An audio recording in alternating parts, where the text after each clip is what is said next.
Hey guys, it's Justine here from I Should Read That, and today I am bringing you my May wrap-up.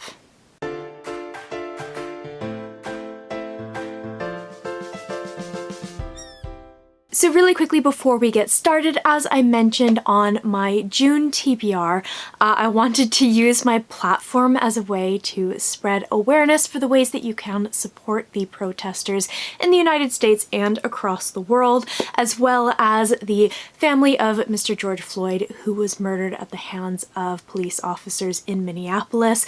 I got links for Black Lives Matter, I got links for bail funds, I got links for petitions, there's a link for an Inclusive Indies fundraiser helping inclusive indie bookshops stay afloat. So there's lots of links and stuff in the information down below. If you are unable to donate money, you can definitely sign petitions, you can tweet some of these things out. It's just a little bit of a resource for people who don't really know what to do or where to get started. And I really think that in this time, non-Black booktubers should kind of step up a little bit and help the community out. So if you have any other links that you want to share, if you have any Black creators that you want to shout out, any Black businesses that you want to shout out, go ahead and do that in the comments below. So I'm filming this with my glasses on. That's not really something that I usually do because I have a light, and if it gets too distracting, like with the light glaring off my glasses, I'll just take them off and things may be a little bit fuzzy. I don't know. But I'm kind of I'm not in Swamp Witch mode, but I'm definitely in like quarantine Justine mode, which means that I'm still in my PJs that I wore to bed last night. I haven't put in contact lenses in like 3 days. I'm off of work at the moment. I'm taking a bit of holiday time because my birthday is coming up on Monday, so I wanted to take some time off. And yeah, I'm kind of in no fucks given Justine mode. So yeah, that's why there's no makeup on this face. The glasses are on, the PJs are on. I'm gonna go to bed right after I film this. So yeah, in case you're wondering why Justine is looking a little sloppy today, that would be it. But I wanted to go ahead and do this video because I want to shelve these books, and they're kind of taking over because I read a ton in the month of May. I read 14 books, and my average tends to be 8 to 10, I think, maybe a little bit more than that. Lately, during quarantine, I've been reading a little bit more, so like 10 or 11 maybe. So this was definitely well above my average, and I'm really pleased with that. Put my glasses back on.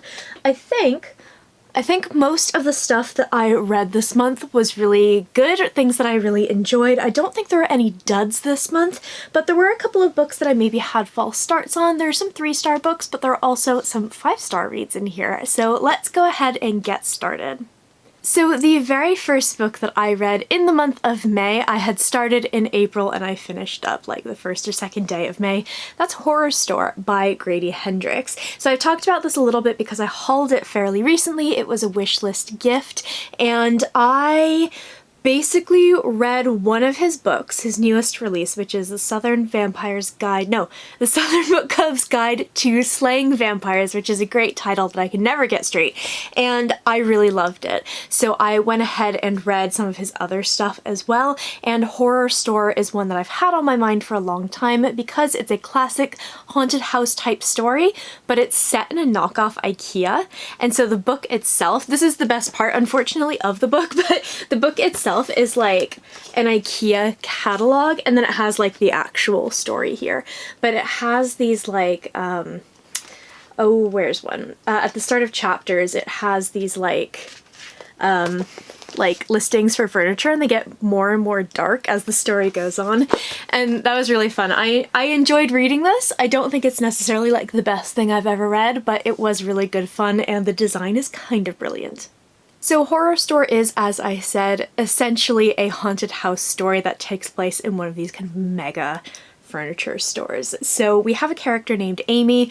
She hates her job, but she really needs it. She's kind of like in this rut in her life. She's finally moved out on her own, but she's kind of scraping to make ends meet, and she thinks that her manager is gonna be firing her, so she's constantly like avoiding him on the floor. So she basically gets picked along with this particular manager and one other woman to figure out why some of the displays in the shop are being vandalized overnight. overnight. They think someone has snuck in and they're doing all this weird stuff overnight when no one is around. They can't seem to catch this person on security, nothing like that. So I'm sure you can imagine where this is going. They stay in this store overnight and very strange things begin to happen. It was a really fun read. It was a really quick read. Was it the most brilliantly inventive thing I've ever read underneath the kind of faux IKEA thing? Not really, but it was a horror story that I enjoyed, and as you guys may know, I'm trying to get more into horror reading, so this was a little bit outside of my comfort zone, but I did enjoy it. I gave this 3 out of 5 stars. Next up is another wishlist book. This was a very, very short and speedy read, but it's by one of my favorite authors with illustrations from one of my favorite artists. This is The Sleeper and the Spindle by Neil Gaiman. This is a lovely edition. It's really gorgeous. I'm having so much trouble getting this thing back on. I read Snow Glass Apples, which is like a proper graphic novel fairy tale retelling from Neil Gaiman. This is like a storybook. It's not a graphic novel, but I really enjoyed Snow Glass Apples, so I wanted to give this one a try. So where that one is a Snow White retelling, this is a Beauty and the Beast retelling. So basically we have a queen, and just before her wedding, she is basically called to this land where there's kind of a sleeping sickness that is sweeping through. Many, many years ago, a young princess pricked her finger on a spindle, you know the story, and the whole sort of land is being infected with the sleeping sickness. So she goes out and she's going to try to stop it. That's pretty much it. It is tiny. Very, very small. It does come in paperback as well. This just happens to be the hardcover edition.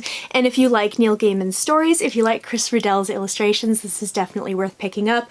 I really enjoyed this. It's a beautiful story. I love Neil Gaiman's takes on fairy tales. I gave this 4 out of 5 stars. Keeping in the theme of shorter books, the next things that I read were Rogue Protocol and Exit Strategy by Martha Wells. These are the 3rd and 4th books in the Murderbot series of novellas. I thought that this was actually the end of the series. It turns out it's not. A new one has since been announced, so my kind of thoughts on this have changed a little bit. But if you don't know the kind of Murderbot series, essentially we have a sort of security unit robot cyborg type character who essentially hacks one of their modules and gains free will and gains sentience. And all they want to do is hang out, watch their like serialized TV shows, watch their media, and have the humans shut up. But they are security units. They have to actually take care of their humans, and they have to stay undercover because if anyone finds out that this sort of rogue security unit is on the loose, they're going to get scrapped for parts. So these are the 3rd and 4th. I really enjoyed Rogue Protocol, the 3rd one. I didn't enjoy Exit Strategy very much, and I think the reason for that is Rogue Protocol, much like the 2nd book, which is Artificial Condition, I believe, is very much sort of a contained story of Murderbot doing Murderbot things, and that's what I really, really enjoy.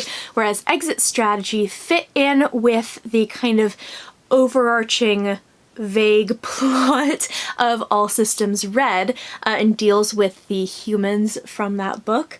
And I just didn't enjoy that very much. I don't really care about the humans. I care about Murderbot. And I care about Murderbot you know, learning new emotions and sort of becoming slowly more and more human. That's what I care about.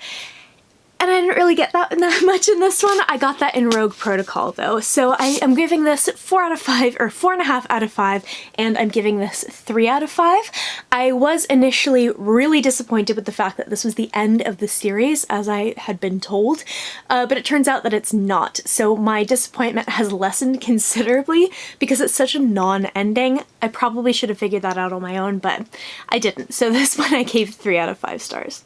Next was my very first buddy read of the month. So I buddy read this with the lovely Audrey, and I will link her channel down below. This is The Shadows Between Us by Trisha Levenseller. This is one that had, I think, a brief spurt of popularity when people realized that it was a villain romance. And I feel like since it's come out, I haven't heard a lot of people talking about this book, which I think is a shame because this was so ridiculous and so much fun.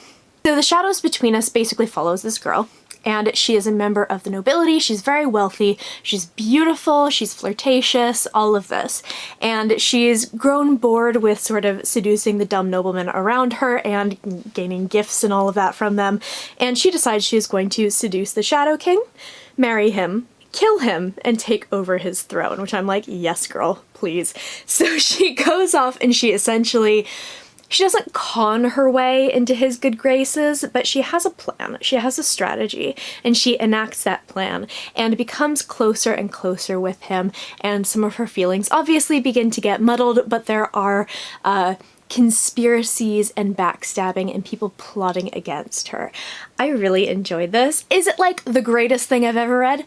No, but it was so fun. It's a great quarantine read. If you're looking for something to just distract you, it is so much fun. It's got ball gowns, it's got, you know, handsome princes, it's got seduction, it's got backstabbing, it's got a really capable heroine who can take care of herself and very much knows her own mind. She is a very sexually liberated young woman. I just thought she was amazing. In terms of like enjoyment, this is a 4.5 out of 5. I had an absolute hoot reading this. It was so fun. I actually had a lot of trouble putting it down and not getting ahead in our buddy read.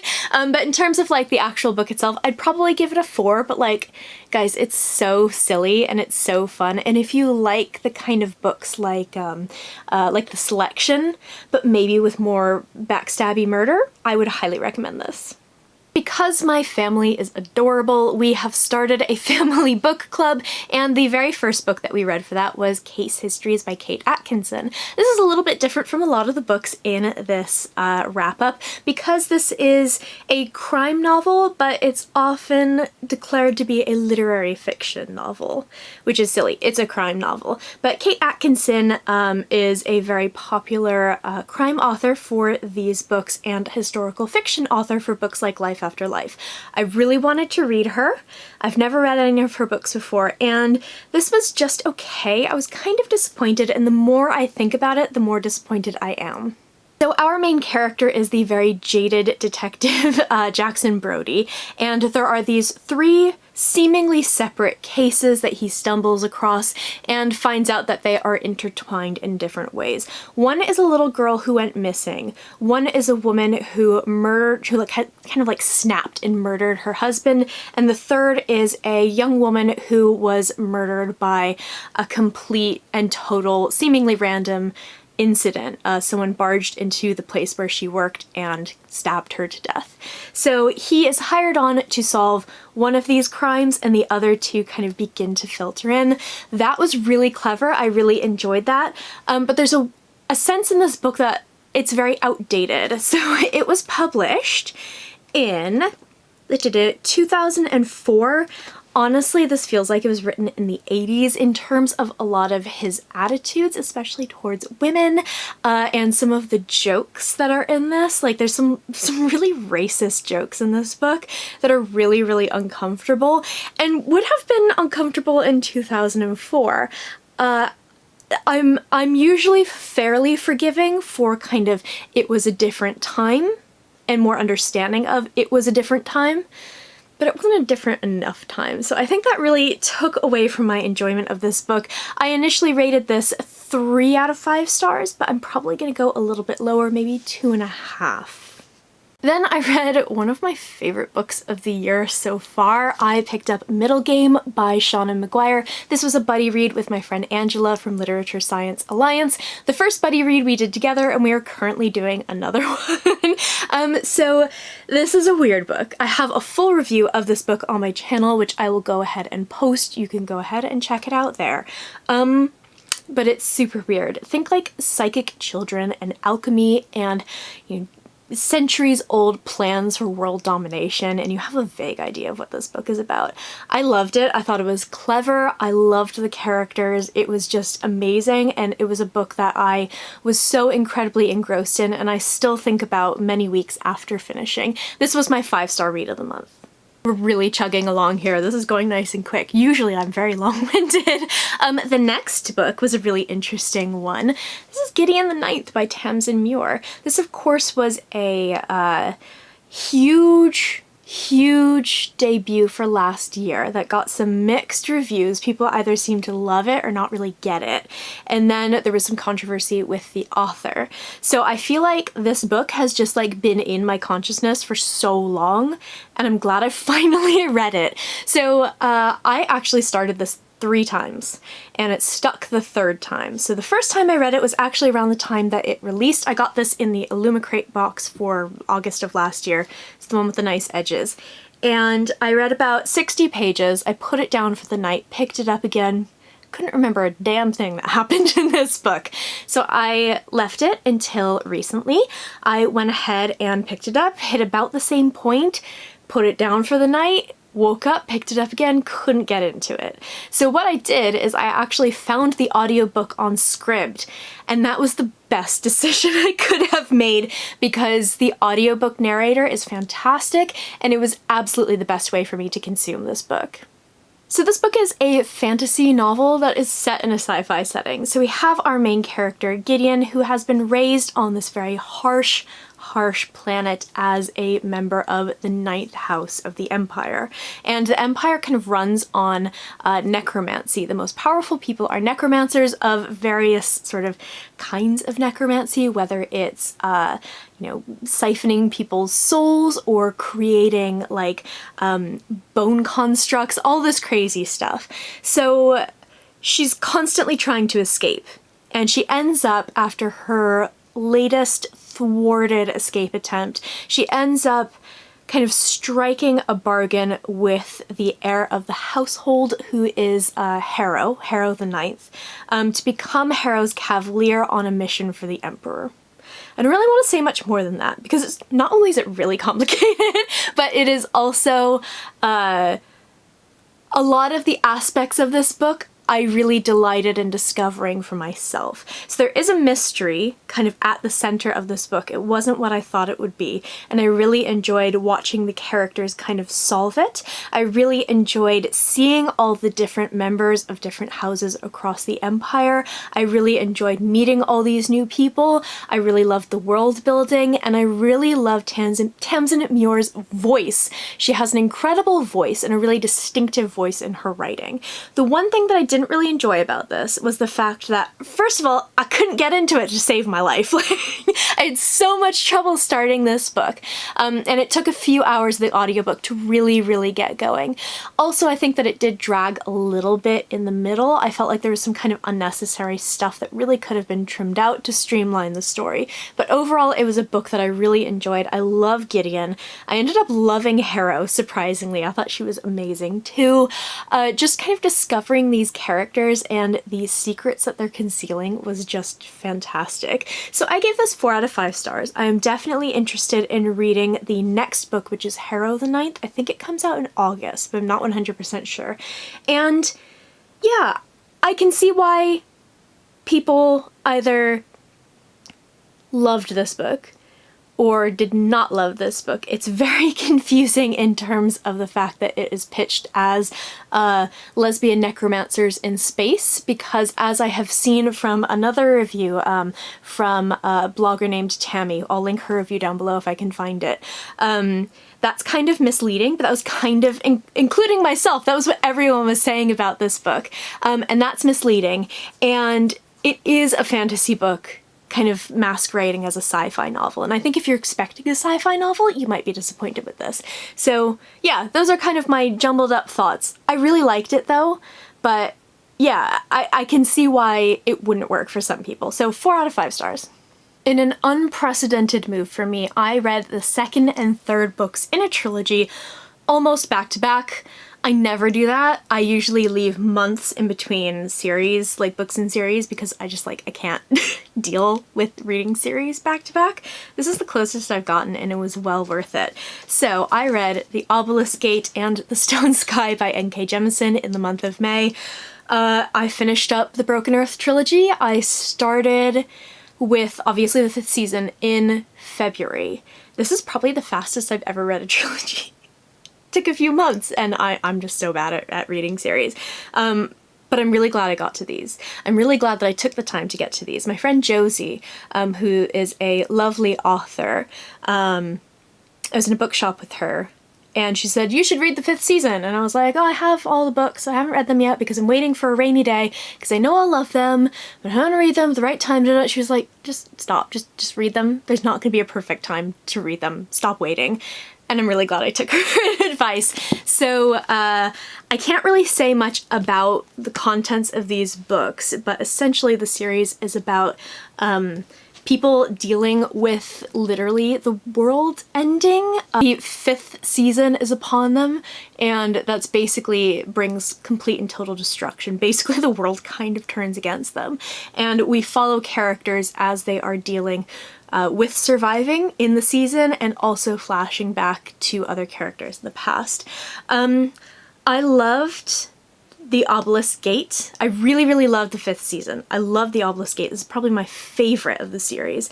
I was a little bit disappointed in the Stone Sky, but I've had a lot of discussions with Rachel from the Shades of Orange, who I buddy read these with. Kind of. She was a little bit ahead of me, so it was basically me getting to a certain point and then messaging her and being like, oh my god, this thing happened! I got a cat with me now.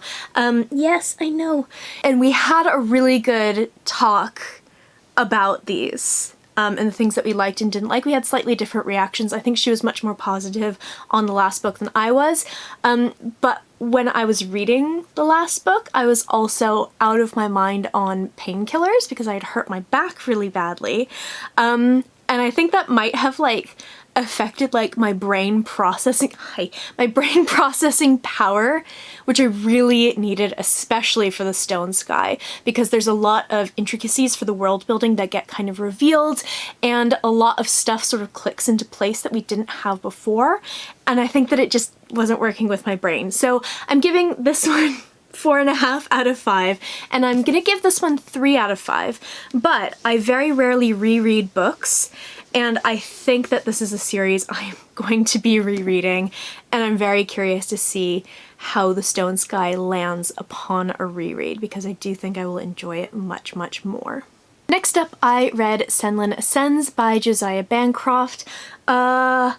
I had a lot of expectations about this book because it's almost legendary in some circles of the sci-fi and fantasy community.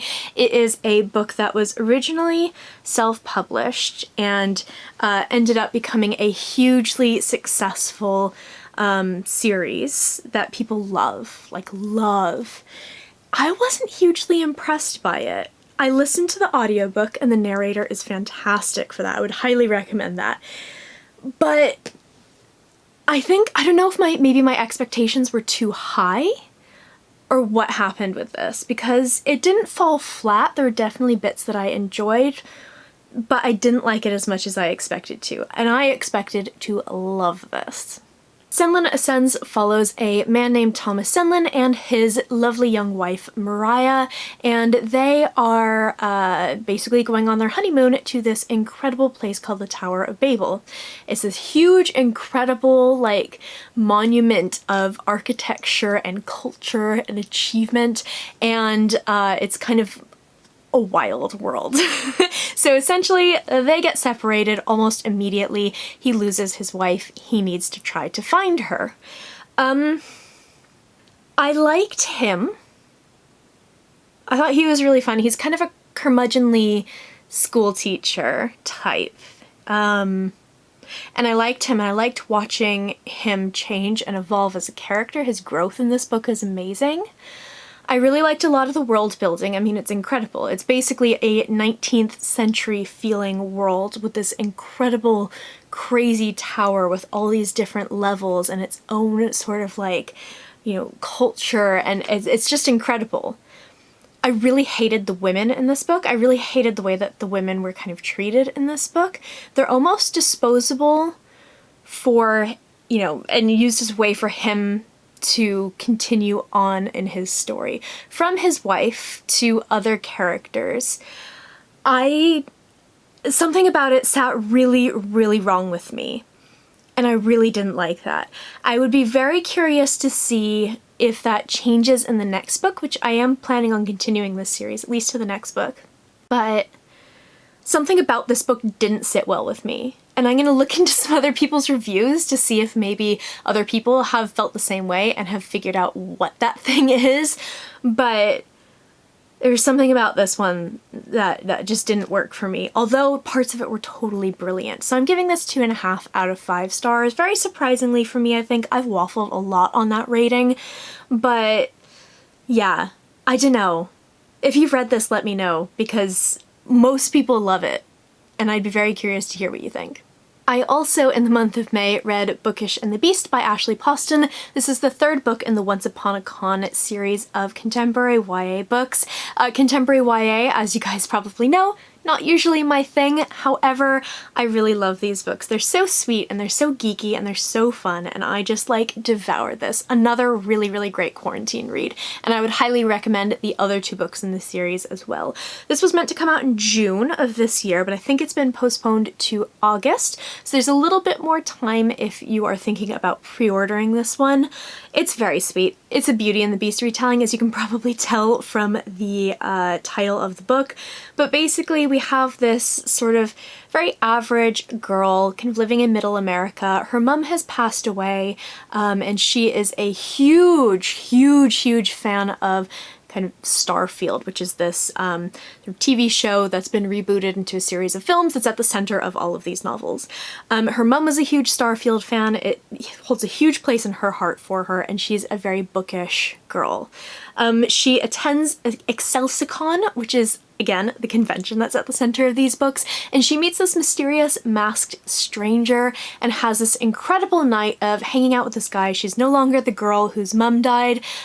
She kind of feels like she can be herself for the first time. She never sees him again. Now enter the sort of baddie of the Starfield franchise. He's not only kind of the bad guy in the series, but he's also sort of the young playboy actor who keeps getting himself into tons of trouble. His name is Vance. So Vance gets himself into tons of trouble, as he is wont to do, and he is essentially sent off to kind of be in exile for the paparazzi to sort of calm down. I'm sure you can imagine what happens next. They bump into each other, something goes horribly wrong, and then they have to work together. All of her books are really improbable. This is definitely the most improbable of them, but it was still really sweet. I really enjoyed it. I really liked Rosie, who is the main girl in this. I really liked her friends. She has a couple of really good friends. And Vance is someone who we see in the 2nd book, and we see the not very nice side of him. So I was very excited to get him in this one, and I thought that he has to grow on you, but he is very charming. So this book is really sweet. I really enjoyed it. I gave this 4 out of 5 stars. If you're looking for a really nice contemporary YA read that you can just sort of like devour and it can be like brain popcorn, the series is perfect. Then I listened to another audiobook. This is Born by Jeff Vandermeer. This was kind of a random one. I was looking through Scribd. I needed something to listen to while I was embroidering and knitting because I've gone hardcore into crafting during quarantine, and this popped up. And I just decided to listen because I owned a copy of the book, and I loved this. This was so good. So I've read Annihilation, which is his very famous book that was turned into the movie by Natalie Portman, with Natalie Portman, and I loved the film. I really didn't get on with the book. It's a very, very highly stylized kind of book, and it just didn't really click with me. This is a much more straightforward narrative, and I thought that it was so brilliant. Alright, this is like so Jeff Vandermeer, you're gonna have to stick with me a little bit here. So Born takes place in a city that has been destroyed by essentially a giant mutated rampaging bear that can fly. So the company, it's called The Company, kind of created this sort of abomination, and it destroyed the company, and it has destroyed the city around it. So we have these people who are kind of struggling to survive and avoid this sort of horrible creature and his sort of proxies, and they're just struggling to eke out a life in essentially this post-apocalyptic society. So we follow a woman named Rachel, and while she is out scavenging one day, she comes across this thing. She thinks it's a plant at first, but as she takes it home and it begins to grow and grow, she realizes that it is a animal, and she names it Born. And everything kind of goes from there. I loved this. I loved it so much. It was so good. I loved the characterization. Rachel is amazing. I really liked, I think his name is Wick, who is the man that she kind of lives with. They're sort of almost like business partners, survivalist partners, and they're also lovers. And I really enjoyed their dynamic, even though it's not very good at times. And I loved Born. Born as like a creature that grows and evolves and changes was so fascinating. It's like pure Jeff Vandermeer, but it was so good. It was so good. I feel like I can't really talk about this book without spoiling things, but if you're interested in that kind of post-apocalyptic kind of genre, you want something a little bit different, but you're also like me and you really enjoy talking animal friends, like Born is perfect. I just thought it was so good. The audiobook is alright. The narrator's not the best I've ever listened to, but it was a really good way for me to consume it. I kind of wish I had read it, but it did mean that I got to it a lot sooner. There is a second book. I think it's set just sort of in the same city, but probably following different characters, called Dead Astronauts, that just came out this year that I'm very interested in picking up. And yeah, I feel like I've seen one person, I think was it Sam from Thoughts on Tomes read this, and I think it was the only person I've seen talking about this book that I remember, and I really wish more people would read it because it was so good. I don't want to spoil it if you haven't read this book. If you have, I'd love to talk to you about it, but I don't want to say too much about it. I gave this 4.5 out of 5 stars. It's so good. This was such a wonderful surprise. And the last book that I have to talk about is another buddy read. This is a book that comes out in June, and it was fantastic. I know a couple of you guys have talked about being really excited for this book, and let me tell you, it was so good. This is Mexican Gothic by Silvia Moreno Garcia. So this is the same author who wrote Gods of Jade and Shadow, which has been getting a lot of attention. It is on the BookTube SFF Awards list of Best Novel, and it was a book that I really enjoyed. I think I gave it 4 out of 5 stars. There were bits of it that kind of were a little bit slow, but I loved the main female character. And I think that that is an indication of what Silvia Moreno Garcia does really well. Her female characters. So Mexican Gothic follows a young woman named Noemi, and she is a 1950s socialite. She is beautiful, she's a little bit vain, she likes to flirt and run around with boys and go to dances, and she doesn't really have a direction in her life, and people don't really take her all that seriously. So she receives a letter from her cousin who is recently married and has been whisked off to this sort of grand manor in the countryside. She gets this very strange letter from her, and it's basically saying that her new husband is trying to poison her. So Noemi's father sends her out to investigate, see what's going on, if she thinks that her cousin needs a psychiatrist, if she needs to be removed, or if this is really none of their business. So she goes to this house in this very strange family, and it's real dark. This is definitely a horror novel. This is not, I thought it might be kind of magical realism. I thought it might just be pure historical fiction. This is definitely a historical horror novel, and it was so good.